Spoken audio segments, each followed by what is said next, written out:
In our last episode, I was on a train heading down to Monkeytown and was about to settle in for the night. I was looking for a latrine, and a trim and well-dressed Bonzoian with good posture who was practicing hope in Sukhasana told me where I could find one. But he warned me that they don't have toilets or toilet paper. It's just a hole in the floor, he said. We simians like to squat when we unload, so our exits are more efficient and quick. And we generally don't wipe our bums like you humans because we don't mind the fetor of monkey dung. In fact, we like to stick our finger up a stranger's crack, take a couple whiffs, and lick it off. It's our way of gathering information, showing respect, and getting acquainted. That might all seem distasteful to you bipeds, but consider this. Just about all of you try to pinch your loaf on Western toilets, sitting at a biomechanically inefficient 90-degree hip angle. It puts a kink in your sewer's canal and clogs the poo pipe, so your bums are always crusted, brown, and soiled. Only squatting properly cleanses the bowels, I'm sure you know that. Even we monkeys do. So we simians sometimes wonder why you Homo sapiens, with all your advanced knowledge, stubbornly choose to remain perpetually full of putrefied toxic waste that clogs your body and pollutes your mind. Furthermore, to expel whatever you can push through the choke point, you grunt and groan and test the limits of sanity and safety, often into hemorrhoidal or even malignant territory. Plus, he continued, your human upright posture creates a tight gluteal chute, prone to fouling. And those big tribal heinies out there today are impossible to keep clean and tidy and fragrant. Ah, yes, I thought out loud, I have certainly noticed that at times. And he continued in a reflective tone. You know, we monkeys have hypersensitive noses. We can even go vomeronasal if we wish. But there are some exceptions, he said. Some of the chimps prefer to wipe with leaves. But my wife and kids, for instance, are all traditional, and they lick me clean several times a day. Or one of the young neighborhood chimps will volunteer to do it.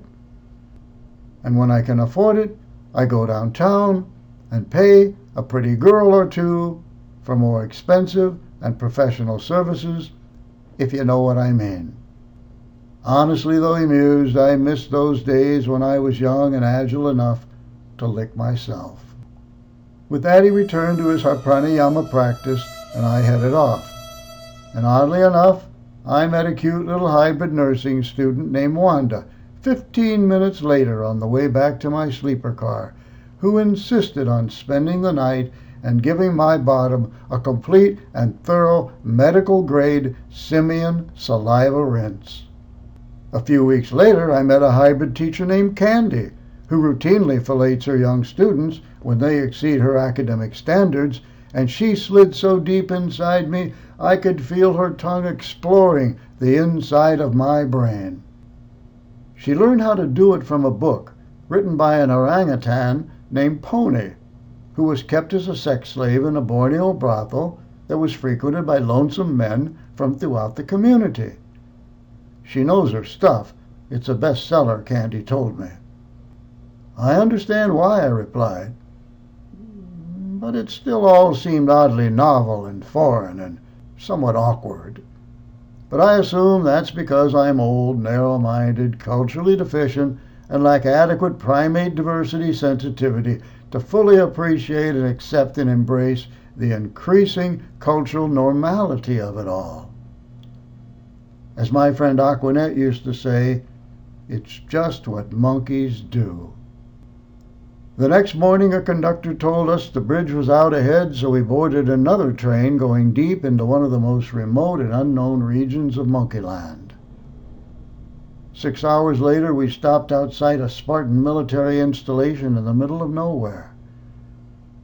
I could hear small arms, mortar, and other weapons in the distance up ahead. It's a kind of thing that brings back memories, if you know what I mean.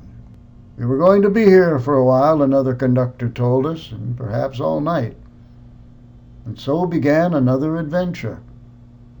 I was to learn about a detailed history of the place, of its conflicts, and how we Americans and the Soviet Union began trying to produce apemen in the mid-1940s, and how those pioneering efforts eventually led to the genetic discoveries and breakthroughs that have allowed countless lonely young Homo sapiens and simians find their interspecies soulmates today, and then to successfully breed their kind.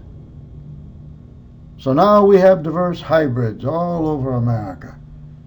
They're just decent, honest, regular folks living among us, like I've seen on my journey to Monkeytown so far. A financial advisor and his mistress,